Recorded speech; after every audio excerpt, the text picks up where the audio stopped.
All right, everybody. You ready to learn about the law? Woo! Eat your heart out, Metroid Metal. Oh, shoot, that's now? Yeah, that's right. All my friends are like, sorry. I specifically told our friends. Yeah. Don't come to our panel. Just go see Grant and rock out for an hour. Yeah, exactly. That's fine. But thank you all for being here, if you have bad taste. I'm kidding. You're all wonderful. Thank you for being here. So, like all good lawyers, we have some disclaimers to throw at you here real quick. This is not legal advice. We don't know your circumstances. We don't want to know your circumstances. Please don't. Unless you pay us. Yeah, but don't disclose all that here in public, on camera, for posterity. This is just information, and there will be plenty of time for questions afterwards. Please don't form your question in the form of, what should I do in this situation that's happening to me right now? We'll politely decline the answer. Yeah, exactly. The answer is hire a lawyer, which you can possibly do. But I guess I'm myself, my own law firm, so I do speak for myself and my employer, since I am. These two, not necessarily so. And I shouldn't have to say this. I'm sure I don't have to say this. I'll say it anyway. You being here does not actually create a lawyer-client relationship. We are not your lawyer, and I don't see any of my clients in the audience, so I'm definitely not your lawyer. I assume that's true for you two as well. But with that out of the way, thank you. All right, disclaimer's done. All right, let's go. Yeah. Woo. So let me ask the question of the audience. Who knows what this panel's about? Well, I don't know how you all know, because I'm not sure what this panel's about. But to that end, I think that we want to make this an interactive panel. The three of us have dealt with a lot of different things, and we came here, we have the things that we like to talk about, but we think this is going to be most interesting for everybody if we talk about what you guys want to talk about. So despite the sort of disclaimers and the warnings that we don't want to talk about very specific factual circumstances, if there's a question you have about something legal related, it's on the table. This is your panel. Let us know what you want to talk about. Because I understand, the law can be scary, if you're not, and it can be even if you are in the loop, End user license agreement. Click here to accept all our cookies. Right, I get it, I know. But those things are there for a reason, and it's not just for nefarious corporate purposes. It can be that. I mean, sure. But it's stuff like that is there for real reasons that is good, not only for the mega corporations behind it, but also in many ways for people like you and like me. And so we want to sort of demystify a lot of the legal stuff and the scary boxes you check without actually reading half of them and all that stuff. So should we do intros? Yeah. Do we know? We We just launched right into it. Yeah. Scott kind of jumped on that. Go ahead. Okay. Hi everybody. I'm Joe Newman. I currently with Troutman Pepper. It's a law firm, global law firm. I have been working in the games industry as a lawyer for about a decade now. So I had kind of a unusual career arc in that I started in-house. I worked in-house for 3 years at Electronic Arts.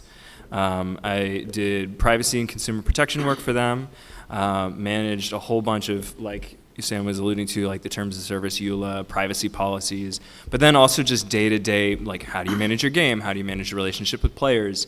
Handling, player complaints and escalations and sometimes litigation threats. And a whole bunch of stuff, gambling, loot boxes, truth in advertising, all that kind of stuff. From there, I went to Ubisoft. I was there for a year working on their GDPR program. So if you have questions about European law, talk to a European lawyer. But I have some experience with that. And then I worked in private practice, first at Fenwick, then at a small boutique, now at Troutman, counseling most of the tech and game companies that you may know. Actually, I got to work for a lot of both really big and really small. So, the big five tech companies, the Amazons, Metas, the Tencent, and as well as a whole bunch of indie smaller studios. So I've gotten to see a lot, and I've gotten to see what a really wide variety of clients do when it comes to managing risk and managing the relationships that they have with their players. So happy to answer any questions you have about consumer protection issues, privacy. Protecting kids online is actually one of my sort of personal, favorite areas of the law, and questions about that because it's super interesting and thorny, and the laws are really all over the place. So yeah, if you have questions about it, happy to talk about it. I'm Sam Castree. As I said, I have my own law firm currently, just me, not anything super fancy, but I've also been in practice for about a decade now, just over a decade. And I work mostly with small indie game developers, a lot in the Chicago area. That's where I'm based out of. So I've done a lot of the nitty-gritty work, from setting up the company, getting the copyrights and trademarks on file, all the various contractors, and bringing people on to do this, that, or the other in the game, into publishing. And now some of my clients are getting big enough I have to start learning about employment law, which is fun, especially in Illinois. And just kind of a smattering of other things that happen to come in the door. So I'm kind of all over the place. But Call that a generalist. Yes, that sounds a lot better. But there I am. Take it away, Scott. And I'm Scott Kelly. I'm here in DC at Banner WITCONF. I'm the opposite of the generalist. I'm the specialist on this panel. My job is all intellectual property. I mostly work in computer software patents for fintech, cybersecurity, and then AI, machine learning stuff. I have a background in computer science, but work in all things IP, patents, copyrights, trademarks, and I don't touch a lot of the other stuff, the privacies, the contracts, that sort of thing. That said, I taught video game law at American University back in 2022, so I have seen sort of that full gamut, and I'm really big into ROM hacks. I really like Kaizo Mario and Super Metroid ROM hacks, so that's sort of my passion is fan games, ROM hacks, and sort of how the law can foster some of the innovation that the games community really grew up on while still protecting IPs. So what's the breakdown here? I'm curious. Yeah, so who all here is a lawyer or a law student or something? Oh, nice. Wow, lots of That's a good chunk of people. Yeah, I like I'm it. surprised. How many are game developers? Nice. Cool. Oh, some people raise their hand twice. I like that. Yeah, I like that. Very good. I'll accept. Yeah, that's fair. That's cool. Musicians. Nice. Okay, good. Yeah. Artists of any stripe or sort. No artists. Yeah, that's fair. You wanted in by mistake and too embarrassed to leave. Too embarrassed to raise your hand even. That's cool. No, No, that's good. that's fine. Cool. Awesome. So mostly, sounds like most of you are interested in the law and working as a lawyer, and that's awesome. So we're happy to talk about it. We were actually, before the panel started, we were talking a lot about like our own jobs in the legal profession and how they're changing. So if you guys want to talk about that is definitely on our minds. Like, which of us is going to get replaced by AI first? Who will weep for us? I will weep for you. Okay, thank you. I know it's mutual. So, I guess with that sort of grounding out of the way, are there any immediate questions? Because we can just talk about Yeah, we can any talk and about all our this pet sort of issues stuff or whatever. right now. I can talk about terms of service. You can talk about data protection, community stuff, and ROM hacks. And again, any of us could easily fill the rest of the hour just talking about stuff we want to talk about. But all right, Yeah, great. Like, But like yeah, I said, we'll just kind of wander around. we do want. Wandering at my age. Yeah. Nice. Yesterday, I think it was in one of the panels, they were talking about the history, preserving the history of the game. Mm-hmm. And one of the gentlemen, I think is associated with the law, he was talking about how the gaming industry was adamant about a particular library, historical library or something, wanting to kind of put this gaming. Library of Congress? Was it the Library of Congress? I believe that name's familiar. Yeah. And about this, doing the libraries allowing kind of like the gaming stuff to be preserve. the programming or whatever. And they said that the issue with that was, of course, the gaming industry and the patent lawyers and all, they were adamantly opposed to that. And I'm thinking, how is sharing this any different than the magazines on the rack or the newspapers or these other pieces of media that you can go to the library, you can take to the copy machine and Xerox? And why that difference there in the sharing of basically information if you're not trying to make a buck off it? Sure. Yeah. So summarize the question. Yeah, we are, I'm pretty sure the camera's rolling. We are being recorded. So just give me a chance to summarize for people who couldn't hear and for posterity as well. So at a previous panel, talking about game preservation and how certain people in the game industry were very opposed to some of these preservation efforts that were going on, and what's the deal with that, basically. Is that summarized? I am aware of, there's a certain provision in the Copyright Act that basically safe harbors people can, if you follow XYZ steps, then you're good and no one can mess with you because you're doing everything above board and legally, and you can do certain specified tasks. So, and that is good. And one of those things is, one of those exemptions was being pushed by, I think, who was? The Internet Archive? Yeah, it was Internet Archive, and there was some, anyway. But it's for basic preservation as long as it's, in a specific, it's been a while since I read it, so I might get a couple of details not perfectly. But basically, it has to be like in a location that people can show up to and play games, as opposed to like having them upload to the internet where anyone can come in and get the ROM. And to the specific question you're asking, why are they doing that? I couldn't tell you. I think part of it is probably like fears of things kind of getting out. And these are all, everything is still under copyright, by the way. None of these games will be out of copyright probably in any of our lifetimes. Mm-hmm. So I think part of the worry is sort of the erosion, and this is a pure guess, please understand, I'm wildly speculating, like the erosion of the copyright protections that most people don't respect anyway with illegal downloading and whatnot. So part of it might be, we're concerned that our legitimately under copyright works are going to be up online in a legal way, and everyone's going to come and start messing with them and taking them. And I don't have a whole lot of, not the full amount of sympathy I might have, I guess, because it is so hardware dependent.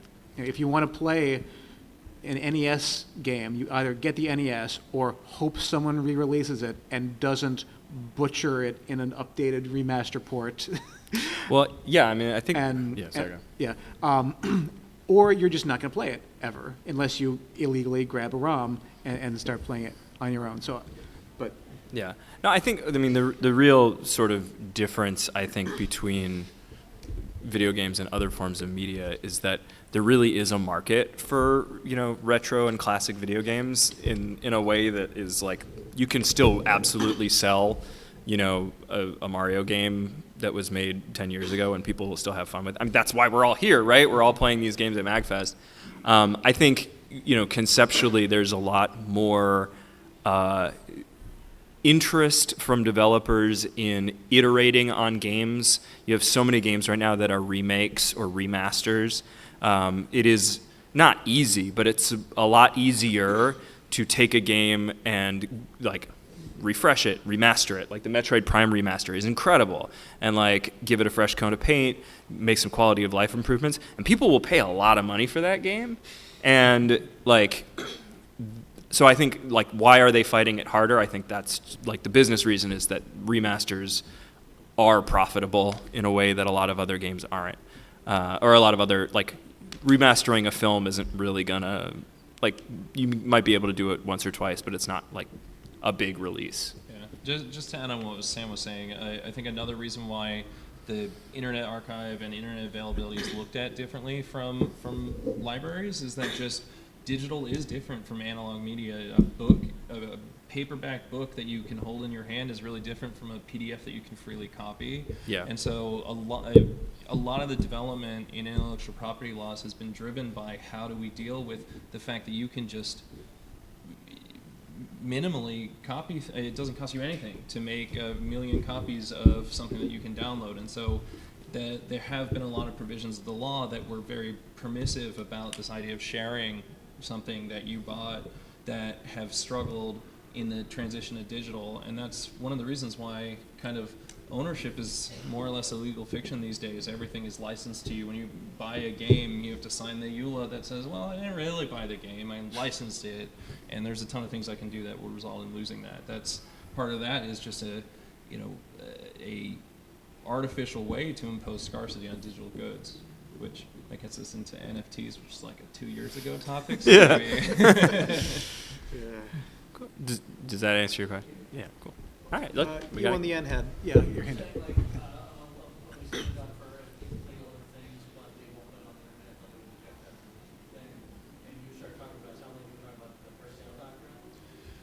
Yeah, that's great to pick up on that.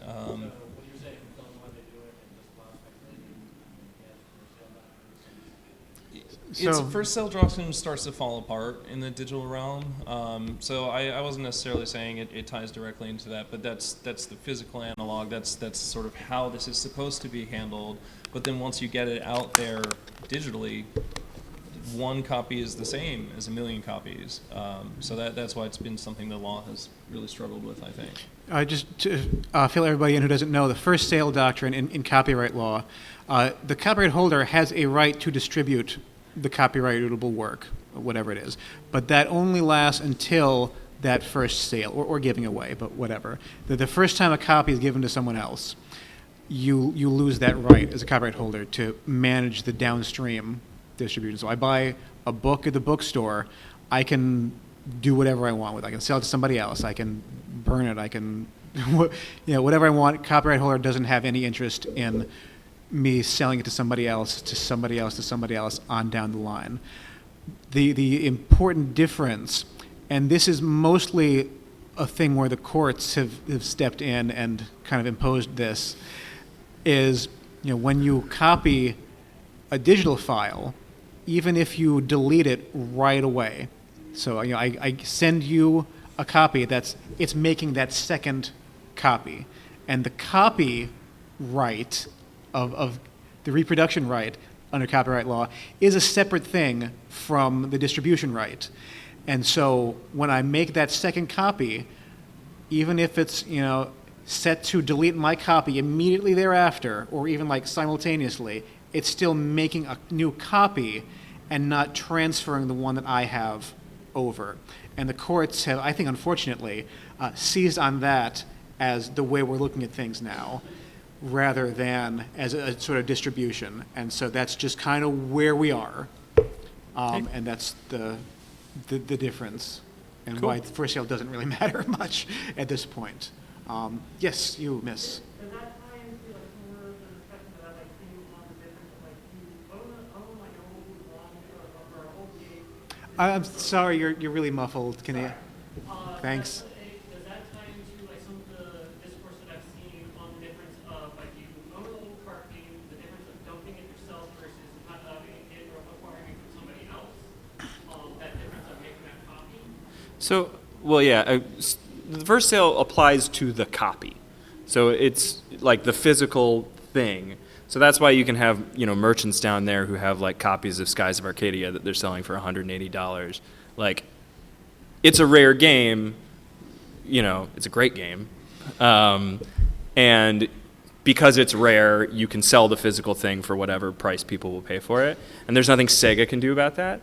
If I take the game and I make a copy of the CD and then then I've copied the data on it, that's where that's where the first sale doctrine ends, and we talk more about, making a copy. And there are rights to sort of archive and back up your own stuff. Right. But that's all and I don't work much with that particular provision, so I don't really know all the ins and outs of it. But the gist of it is, it applies to you for your own purposes. So if I, my own in-house stuff, as it were, I can go in and, I need to make a backup of this just in case something happens to my only remaining physical actual copy. I'm going to back that up just in case, which is different when I'm backing it up just in case my buddies want to get a copy too. And we owe that all to like VHS tapes and Betamax, where you can like time shift your TV shows. It's completely permissible. So that's where some of that logic comes from. But I think to Sam's point about what is a copy, it's kind of funny to look at just how much the law has struggled with that idea, because somebody tried the exact same defense, a company called Aereo that was trying to like rebroadcast TV over the internet, and they came up with a scheme that their lawyers blessed that was okay, we're going to take this to its logical conclusion, and it was just shot down. So the law struggles a lot, I think, with digital issues. Say what you will about Justice Scalia, I think he was 100% right. Like, no, this is totally fine. It's not, does it look like cable? They figured out a loophole, and good for them. And I was totally on board with what he said. But he was in the minority, unfortunately, on that one. So, but yeah, it's sad how much of it just comes down to what does either the Supreme Court or maybe the Ninth Circuit, federal court out in California, have to say about this, and that's just kind of what we have to live with for a while. Let's in the blue. Sure. Yep. Middle blue. Yes. Talk a little bit about the deal-making, I guess, process when you're representing an indie developer versus like a publisher, or I guess like putting an indie developer or a developer into a publishing type deal, like kind of maybe like an overview of sort of what you're looking out for when you're doing this deals, some of the deal points. Sure. Yeah, I've done some publisher deals. I've been in situations where I'm usually representing a developer with some clout, but even so, even like you'd be surprised how little negotiating leverage even someone with a lot of clout has when it comes to these publisher deals. They are very form, right? Like this is just the cost of doing business on our platform. Sorry, I guess I'm thinking more platform publishing deals. If you're talking about like working with like Humble Bundle or like a Annapurna or something. Is that something Yeah. you Oh, yeah. can speak to? I'm just talking about like getting your game onto like Nintendo, or like, a console or something like that. That very much like you play by their rules. Yeah, Nintendo's not going to change a word. Yeah. Sure. No. So I mean, it depends again on where you're falling. Like Nintendo, Xbox, in terms of the publishing on their platform. I want to get my game on the Nintendo eShop. That's one set of things, and Nintendo and Xbox and Sony will not change a period in their contracts, most likely. When it comes to working with a game publisher like Annapurna, like who else am I up against recently? Whitethorn. 808. Yeah. I08. Few. Anyway, We're going to take on that traditional publisher role. I hesitate to even say traditional publisher role because there are so many different, at this point at least, so many different models for what a publisher will do. And I mean, if you're an indie developer and this is your first game, you have no clout whatsoever unless you have somehow caught that lightning in a bottle and you have 1 million people and a wildly successful Kickstarter and suddenly you're a big name, or whatever. But chances are you don't have that, and nobody ever has that who comes to me. So, I mean, if the honest answer is sometimes it's just, okay, you take this or you don't. If you can get like multiple deals, if you're lucky enough, early on to have multiple people who are interested, you can kind of weigh options and even sort of play them off each other. Well, they're going to give me such and such. But I mean, it really was the game at this point. Publishers, will they give you money? If so, that's nice. How much and what do you have to do with it? and what are they expecting on the back end? Publicity, dealing with the actual platform publishing, play testing, QA stuff. There are a lot of different models, and it really depends on what the developer in question needs and can afford to give up. and is looking for in general. And in my experience, a lot of these, at least mid-sized publishers, are willing to, because there aren't any like industry-wide standards of what a publisher does at this point. There's a lot more play in the joints there. And you say, how about we do this this way, maybe not quite this way. Again, they'll still have the models of the way they do things, but it does seem to be a lot more sort of piecemeal, putting things together, adding this on or not. So there's really not like the one straight answer, but if you're a small to mid-sized indie looking for a small to mid-sized publisher, there is more room to negotiate, probably, and the people I've worked with, I have exclusively so far represented the developers, negotiating with the publishers. They tend to be pretty cool about it, honestly. Now, obviously, they need to get their money, and they have certain expectations. So a big part of my job is going through, did you understand they're looking for X, Y, Z, and can you live with that? And if not, maybe we can sort of work something out and tweak things here and there. But a lot of my notes as I go through is like, heads up, make sure you saw this part, because this is going to happen.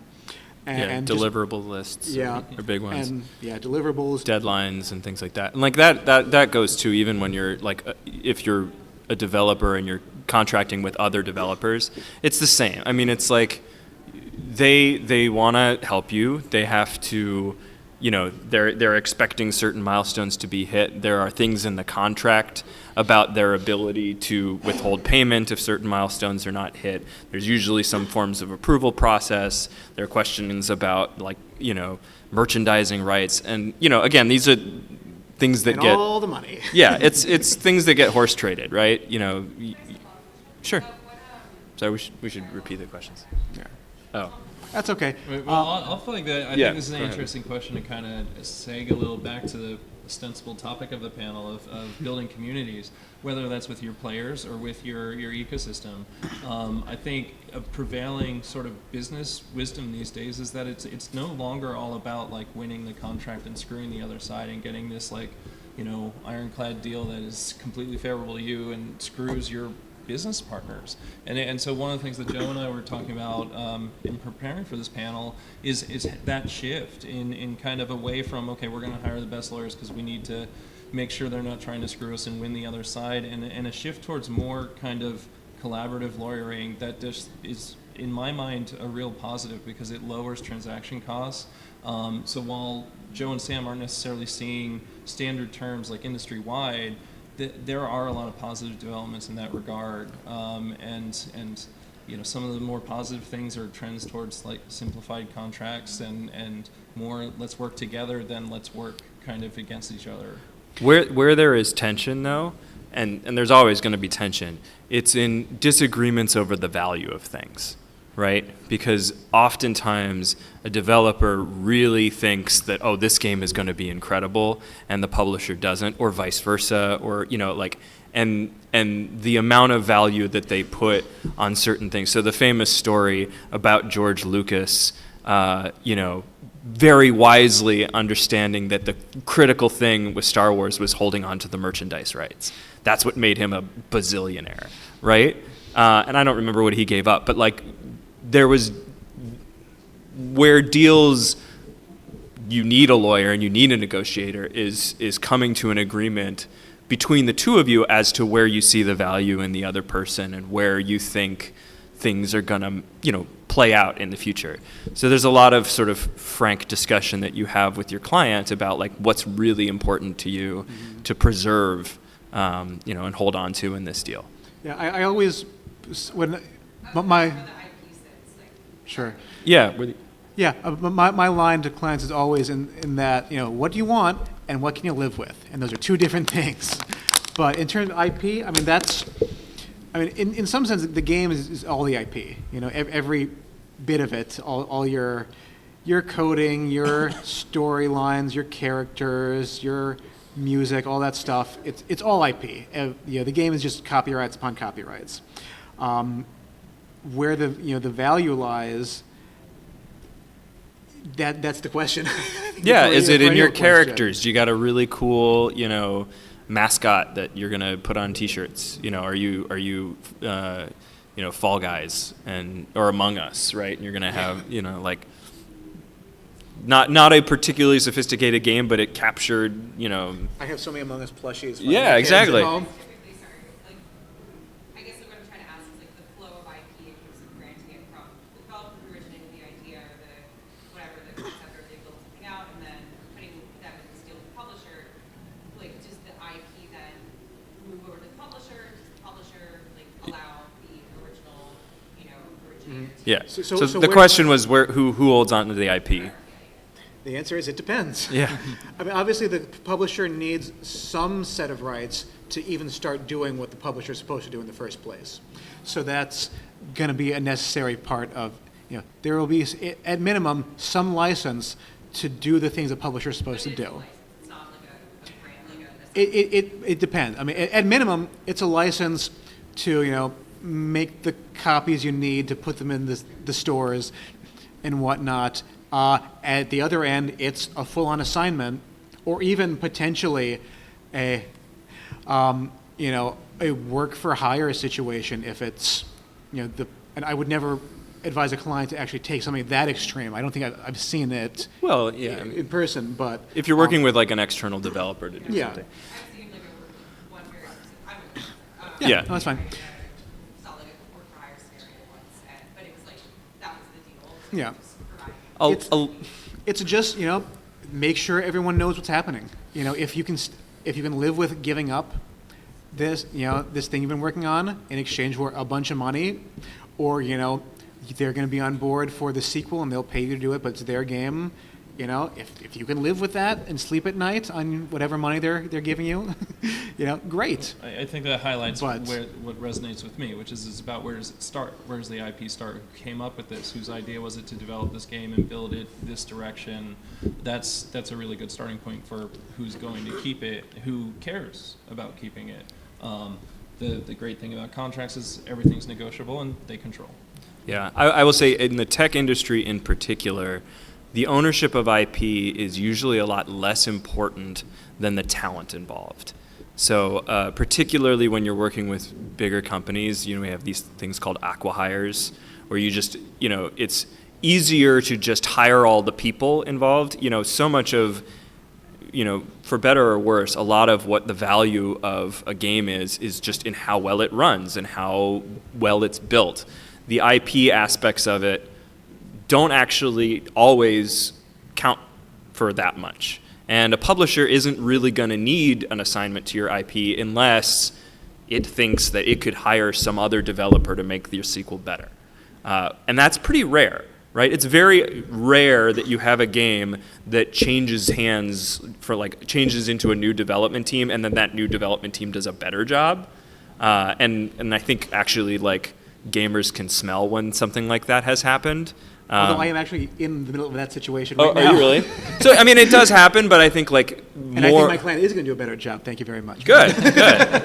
But I think the value of it's pretty rare that the IP is the thing that drives the deal. It's usually other things like the scope of the license, right? It's not an assignment. It's the publisher is going to have the right to put it on all these other platforms and take a bigger cut of the profits as a result. I think circling back, also touching on the topic, essential topic of this panel. If anyone was here yesterday afternoon, I guess, for the Noah Downs and Company panel, his line, contracts save friendships, and that not only friendships but business relationships and all that stuff. Getting all the rules, the ground rules, in writing, and everyone's on board and has agreed to them, and we know what they all are because here's 5 pages with your signature on it telling us what the rules are. That is really good. Now, of course, there can be shady, predatory contracts. There can be bad stuff. There can be hurt feelings, a year and a half down the line, and people don't like the deal they signed. But getting that deal signed, and everyone, again, knows those ground rules, that's going to solve a lot of problems and a lot of headaches. and give everyone the peace of mind that yes, these other people, hopefully you can trust them to live up to the contract, of course, but then you have that legal remedy, at least if you don't, the peace of mind of yes, they're supposed to do this part of it, and I don't have to worry about it, and they are obligated now to comply with this.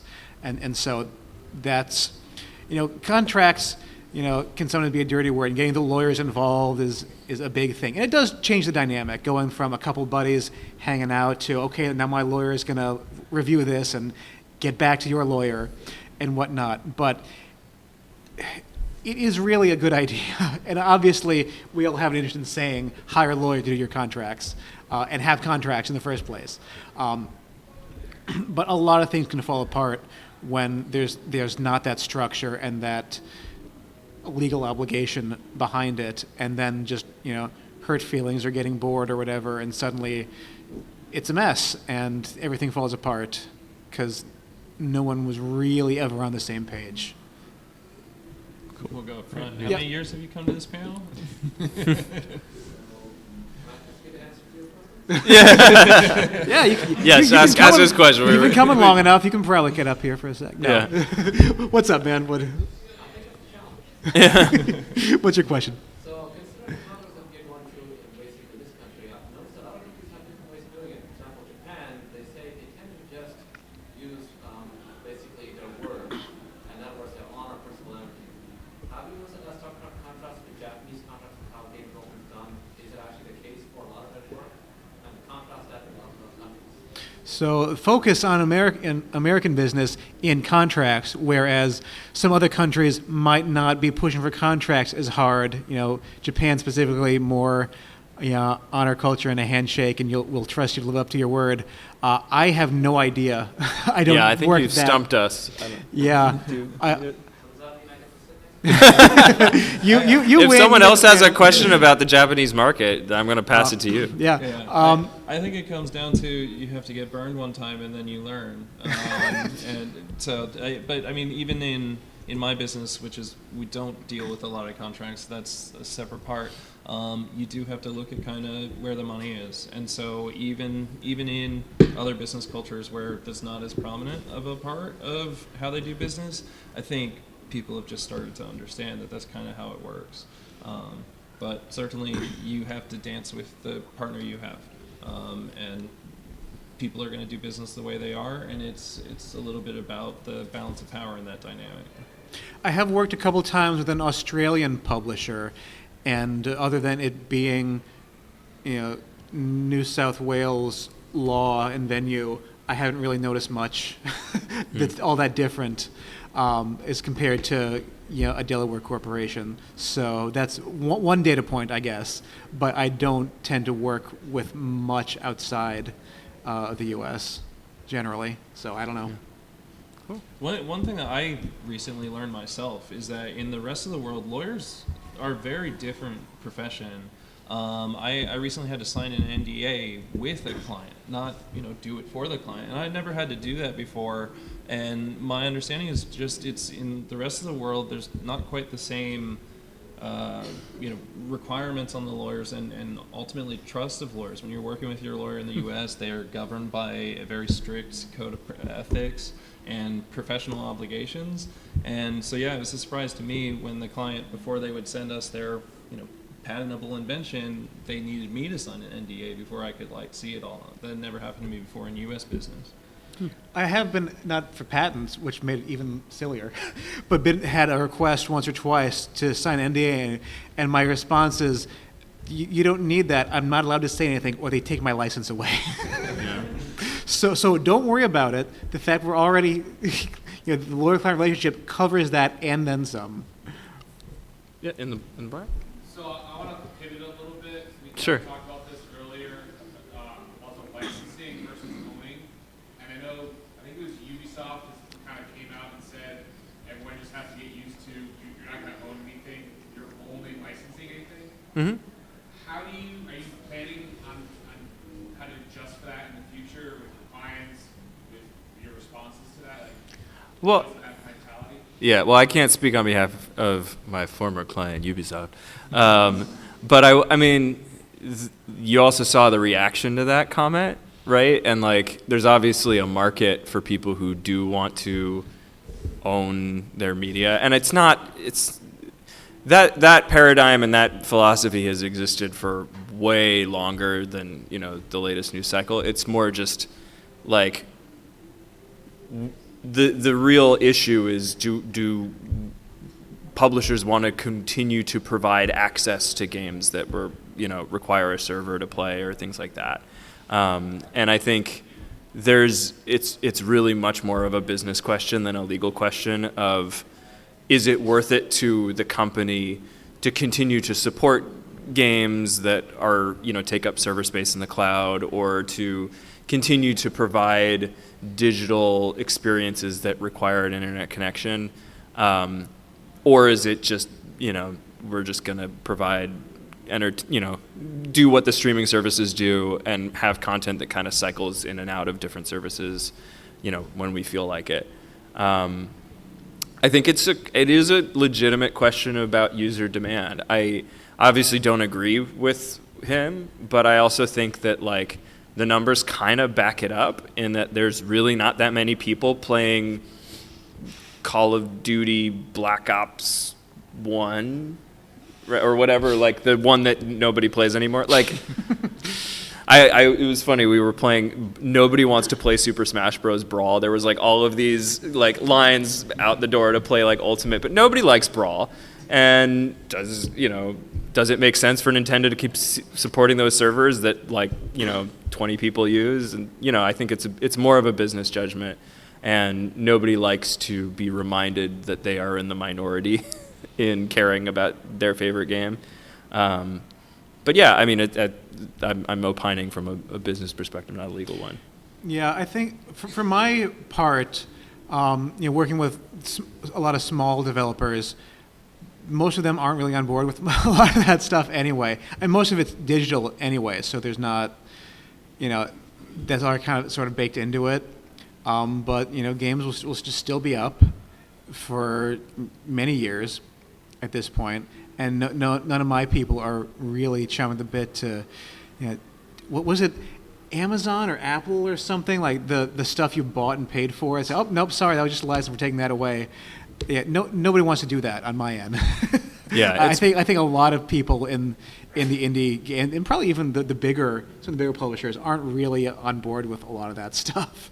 So I mean, opinions will vary. There's not one hive mind on game development, but I don't get a whole lot of sense, at least in my experience, that a lot of people are seriously pushing for that, other than a couple of stupidly rich mega corporations, which is a thing you have to worry about, but it's not that pervasive, I don't think. The other sort of hot take on it, which is, again, purely my opinion, but I think when when a company says like, we want people to be okay not owning the games, the quiet part that they're not saying out loud is, we want to make games that people won't care about 4 years later.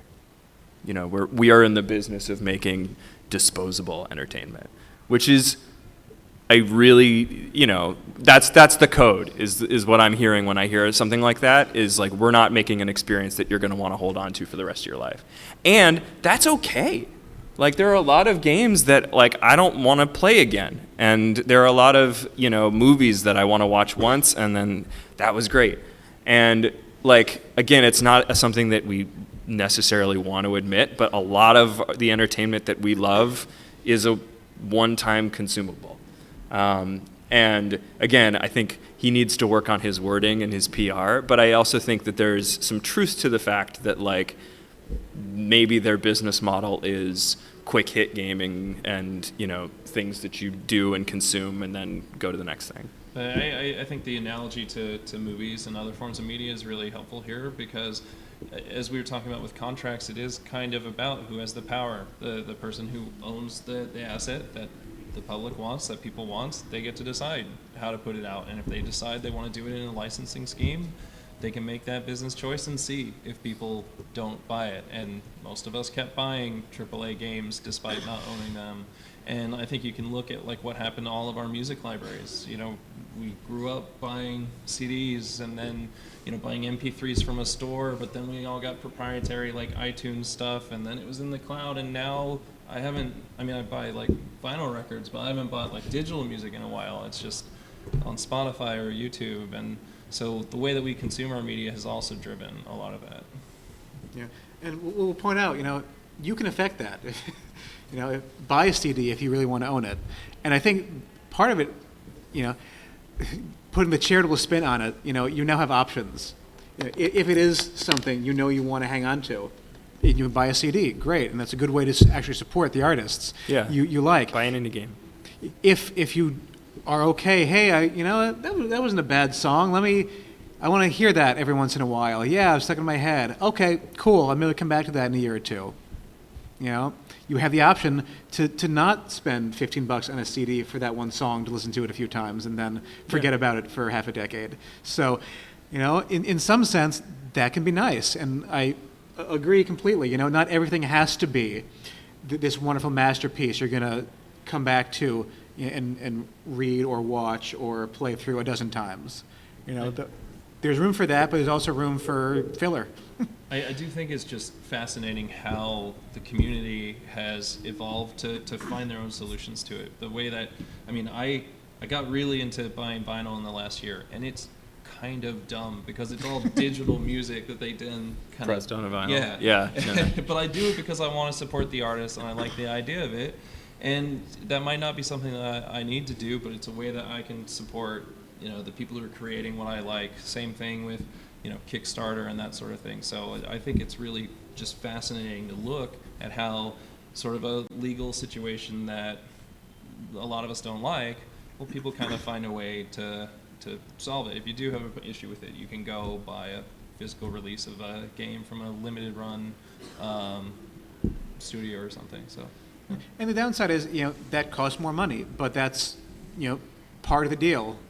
Honestly, if you that's why limited run exists, right? Yeah. You pay more money, you get thing.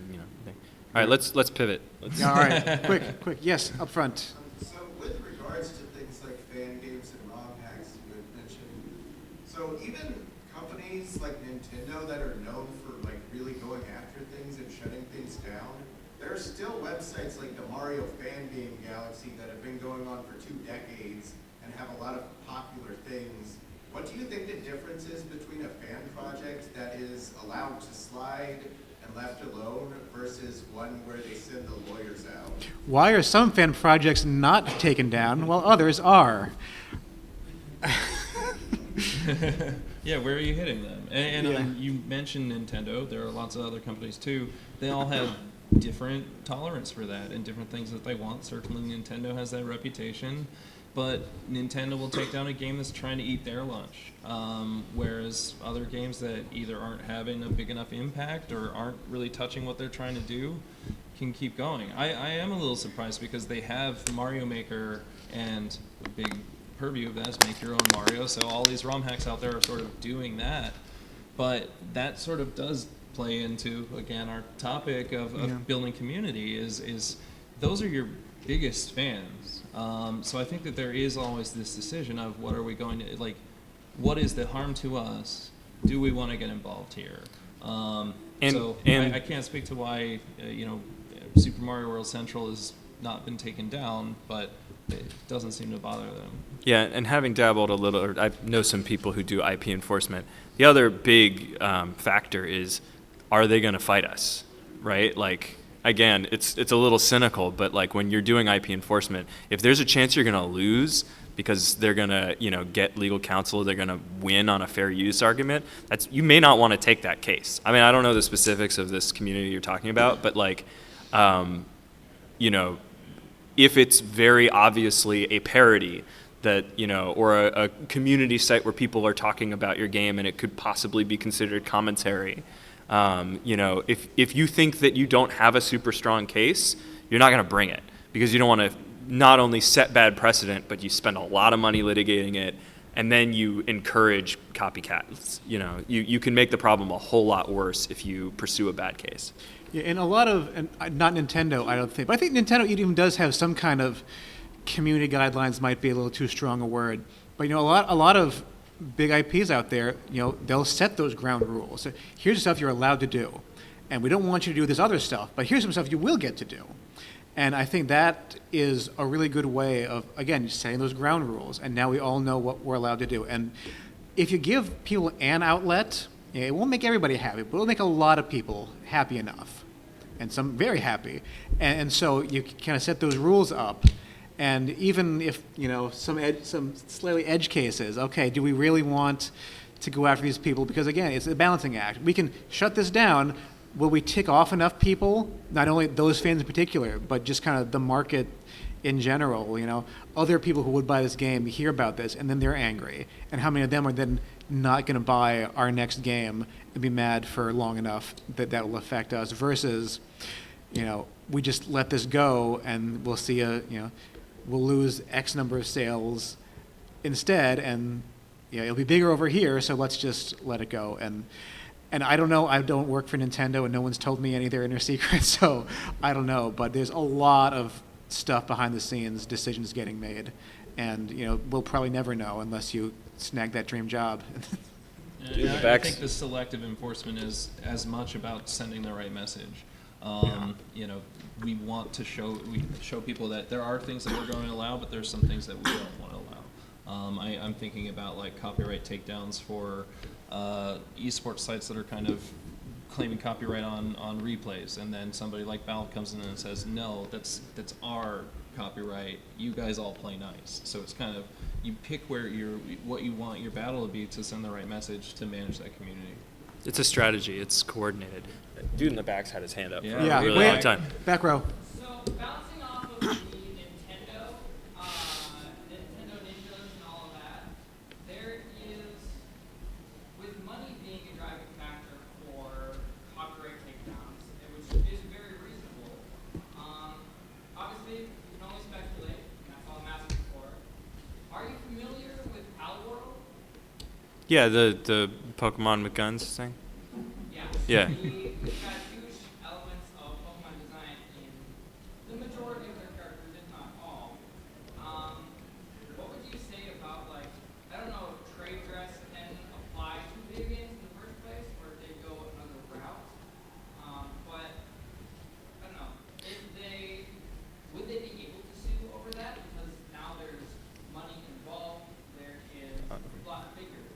How would that affect people who've already bought the game? So we're going to do the lawyerly punt of, we can't talk about a specific fact scenario, and if someone's going to likely get sued, I don't think any of us represent any of these people, but we're not going to opine on a specific fact pattern. But I will answer your question, hopefully, obliquely, by talking about, again, IP enforcement and what's the thought process that goes into, specifically, I did a whole bunch of work in game cloning, right? So this is not maybe Palworld, but it's adjacent. Like, you have a game that is taking a lot of your same ideas, maybe some of the same general concept, but it's like a knockoff. It's like a counterfeit.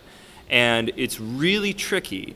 Again, the same thought process goes into bringing, like, there's the meta thought process of, is this person going to fold if we push them? Are they going to fight us? Are they well represented? Would they just pull the game? I did this in the app store, like in the mobile app store thing, so there's always the possibility that they pull the game and then release it again under a new name, and you're playing whack-a-mole. So like there's a whole bunch of different strategies, and you have to have like the meta already sort of thought out before you even think about it, because like there are habitual cloners who, they already have the ROM files and like the dev files. But then again, assuming that you do have, that they have pockets that are deep enough for you to want to sue them, what is your, again, what's the quality, what's the success rate of your case? And one of the legal things that you're looking at, so turning from the strategy to the substance, is, are the things that are being copied things that are protectable expression, or are they things that are sometimes referred to as sains-faire? So like things that are genre convention, things that are dictated by function. Cliches, tropes, very abstract, overarching ideas. A lot of video game, je ne sais quoi is not protectable. Like, the mechanics of a game are rarely considered expressive enough to receive copyright protection, and they're rarely innovative or non-obvious enough to get patent protection. Plus, you have to apply for that. Scott can pick up on that. But yeah, so it's you have very when you're talking about going after a game clone, you really have to develop a nuanced case, particularly because. One last point on the strategy, and then I'll pass it over to Scott. But just your judge in clone cases is not a court. In 90+% of cases, it never goes to court. Your judge is the App Store platform, and it's Apple and Google, and they have very different incentive structures than a court would about leaving games up that are profitable for them. And they oftentimes will say, you guys have to just sort it out between yourselves, you two developers, and that is obviously not going to work for anybody. And we've actually had situations where the developer, if they're pissed off enough, will actually name Apple and Google in the lawsuit, and that is a very ballsy move because it's very much biting the hand that feeds you. And again, these are strategic things that play out. It's the game cloning debate is a really, really interesting one. We could spend a whole panel on it. Yeah, my just 2-second take. More often than not, it's not infringement. I think there will be some for sure. I think most, I don't know most, but certainly the majority of them are going to skate by because they didn't actually copy the wrong things. So. Well, and I think that's an important point. That's what defines the situation here is what was copied and why. So usually when we talk about game clones, we're talking about copying mechanics and sort of ideas of the game rather than the characters, the story, the assets. The code. So one is very clearly copyright infringement if you're using their characters and their story and their assets. The idea of sort of making your own Pokemon game with your own ideas, even if they're sort of inspired by it, that's where you get more into like the gray area. But if it was something like Pikachu with a gun, now to me that starts to sound like copyright infringement, and then you have to get into the question of is this a parody or some other sort of permitted use. Mm-hmm. But I just think a useful tool in when I am assessing fan games and trying to explain to people, this is why the law doesn't allow this, is what did they copy and why did they copy that? If you're copying this really popular brand because you have a great idea for a game and you just want to give people an excuse to try it, so you're going to ride those coattails of something other people put a lot of work in, you can start to understand why the law operates to prevent that. So you're sort of free riding on their brand to sort of get some more to bring people in. Well, that's something that I feel less bad about the law copying. Whereas if you have a game you really like and you make your own version of it and you just kind of are pretty close on all the same mechanics, to me that's how the entire games industry came about. And so I think the law has done a decent job of allowing for that sort of, for game cloning as innovation. Yeah. In theory, we have time for about one more question. So let's... With the puppy coat? Yeah, in the middle. And hey, thank you. child protection laws. Woo. Can you talk a little bit how things like age verification and just similar policies have changed, transitioning from a clerk at a brick and mortar store, like an ESRB rating, to maybe a one-time send at registration on a digital marketplace? Yeah. Joe cannot talk a little about age I will do my best verification. to talk. He can talk a lot about it, though. I will do my best to give a summary of a situation. So the question was about age verification and how things have evolved, right? Over time. So laws around protecting minors on the internet have been around for a really long time, a lot longer than I've been practicing law.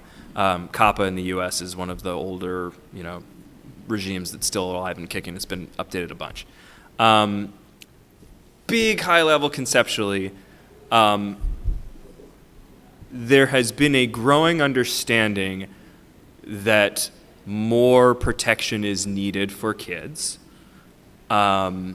that the current legal and business environment is inhospitable to children. There is a lot of disagreement on what needs to be done to protect kids and what those kids need to be protected from. The latter one in particular. And then I guess the third is what data needs to be collected in the pursuit of protecting children. And all I can say is that the global response is all over the gosh darn place. You have in Germany age verification through biometric, scan your face to play a game. If you pull that shit in the U.S., you're gonna get firebombed. Yeah, Illinois specifically has a biometric privacy law that's been used all over the country to sue people for like face scans in like an NBA game or something. Yeah, exactly. No, people in the U.S. We don't do that. People in the U.S. are very protective about their privacy and kids' privacy, and in the U.S. we have First Amendment rights for children. And when California passed, the California Age Appropriate Design Code Act, which included very, very tame, requirements of reasonable age verification. A lot of questions about what that is. Maybe it was too vague. Who knows? But it was struck down as unconstitutional because the judge said, well, actually, kids have a right to see this content. And they have a right to access content that may not be in their best interest. And the government can't necessarily put up roadblocks. And that's a really interesting philosophical divide. And we should talk more about it, but that's all I can say. All right, well, we are at about time. I don't see anyone here to either turn off the video if it was ever on in the first place or to kick us out. So I think officially we'll wrap here, but we'll be around. I'm very obvious. Do you want to talk about how people can contact you if they need a good lawyer? So my name is Sam Castree. You can find me as Indie Game Lawyer on Twitter and indiegamelawyer.net. We'll take you to my website. Joe.Newman@troutman.com. So fish person, Troutman. And I'm Scott Kelly at Banner Wick Coffee. If you just go to our website, you can look us up. I also have some cards if anybody's interested. Lots of business cards. Don't worry about it. All right. Trading cards. So. That you Also, do have the best business cards. That's absolutely true. Well, thank you all for coming out. Yeah, enjoy the rest of your mag.